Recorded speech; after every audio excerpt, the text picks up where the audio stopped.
Hey everyone, welcome back to my YouTube channel. Today's video is going to cover my medical school application cycle and my final decision of where I will be attending next fall. Let's go.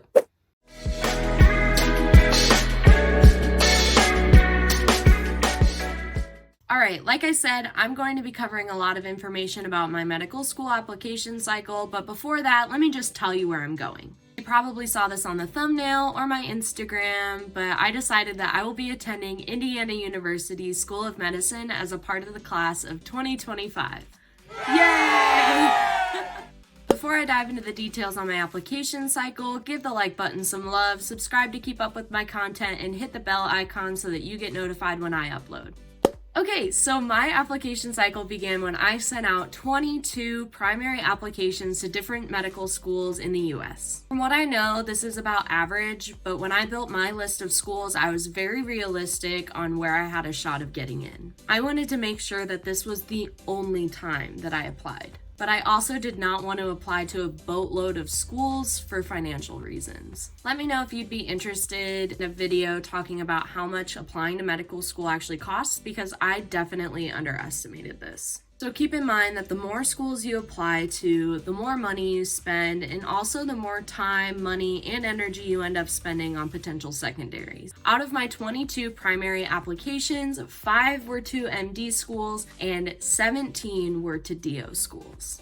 With my stats and my interest in medicine, I definitely knew that I was going to be a more DO-friendly applicant. So I definitely applied DO heavy. For frame of reference, when I applied, I had a 3.56 GPA and a 5.05 on the MCAT. Of the 22 schools that I applied to, I received 22 secondary invitations and completed 21 of those secondaries. The one I did not complete was for an out-of-state public university, and the original reason why I applied there was because there was a slim chance that my parents were going to move to that state, but that ended up falling through, and at that point I really knew that I had zero shot of getting into this school, so I just decided to save some time and money on that one. At this point in writing secondaries, it was kind of close to the end, and I was also super exhausted from writing so many secondaries, which was another thing that I definitely underestimated. After submitting my secondaries and up until the point of where I decided that I will be attending IU, I received 8 interview invitations, and those were to the following schools: West Virginia School of Osteopathic Medicine, Marian University College of Osteopathic Medicine, Indiana University School of Medicine, Alabama College of Osteopathic Medicine, Lincoln Memorial University College of Osteopathic Medicine, Campbell University School of Osteopathic Medicine, Truro, New York College of Osteopathic Medicine, and lastly, Des Moines University College of Osteopathic Medicine. As you heard in that list, 7 of my 8 interviews were to DO schools and only 1 was to an MD school. This was not a surprise because I knew going in that I was applying DO heavy.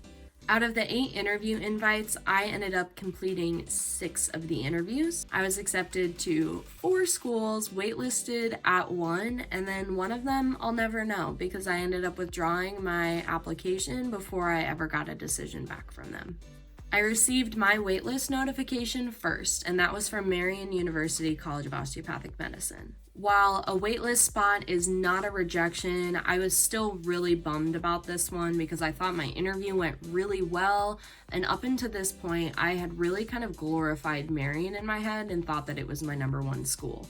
But after reflecting on my interview day, there were definitely some things about the school that I did not like, and ultimately, I'm very okay with this outcome. It was actually the next day where I got my first acceptance that solidified my fate as becoming a doctor, and that was to West Virginia School of Osteopathic Medicine on September 24th. This was incredibly early. When I imagined myself applying to medical school, I did not think that my first acceptance was going to come in September.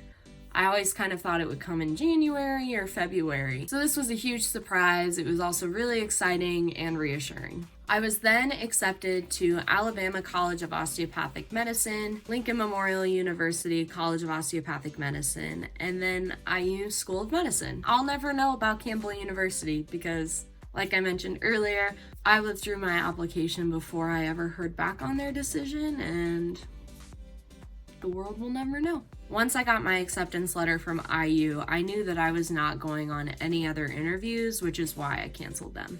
After all my interviews, I had pretty much narrowed down my decision to Indiana University and Campbell University, an MD and DO school respectively. These two schools really had me stumped because I loved my interview days, I loved meeting everyone on my interviews, and I loved them both. But as you all know, I ended up making the final decision that I will be attending IUSM. So once you have an acceptance from a school that you like, you can start to decide which interviews to do based on if you would potentially attend that school over the one you already have an acceptance from. Throughout the interview process and hearing back on decisions, I kept track of which school of the ones I had been accepted to was my first choice. So this obviously evolved over time. But once I had finished my interviews, I had a decent idea of what my top two schools were, and at that point I was just waiting for decisions to come back. The deciding factors ended up being location and money. I ended up choosing IU because it's closest to home for me, and it's also my cheapest option as it's an in-state public school. Beyond that, IU has endless opportunities and possibilities, which really excites me about the school. I'll probably make a future video on this, but I was accepted to the Rural Medical Education Program at IU. Basically, this was the best option for me as far as what I want to do as a physician in the future. I have always imagined myself practicing in Indiana in a smaller town, and I just could not pass up this opportunity. So that's it. I'm going to Indiana University for medical school. Let me know down in the comments what content you want to see next. Don't forget to give this video some love and check out my Instagram for more advice and tips on applying to medical school. That's all for today. See ya!